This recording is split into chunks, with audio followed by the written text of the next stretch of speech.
I've been seeing everyone on this app smashing tater tots. So let me introduce you to my take on this trend, the tater tot chaat. The crispy tots, creamy yogurt, and all the sweet and savory toppings make this chaat irresistible. I started with baking the tots with a little bit of oil. While they bake, I prep the rest of the toppings. I soaked the bundi in some warm water, drained the chickpeas, chopped up the onions, tomatoes, and the chilies. I then whipped some yogurt with a splash of milk and a pinch of salt. The texture of the yogurt should be creamy and not runny.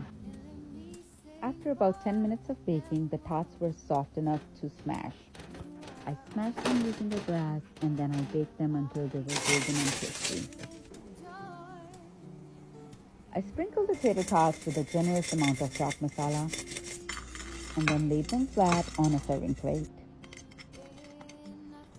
Then all you have to do is build the layers by adding the chickpeas, bundi, onions, tomatoes, a generous amount of the yogurt. Then you'll do the same thing with a cilantro chutney. And of course, no chaat is complete without the addition of meaty chutney.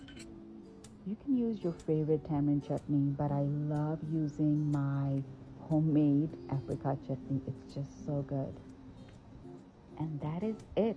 Garnish it with a little bit of green chilies, some mint leaves, a little bit more onions, and of course, lots and lots of sieves.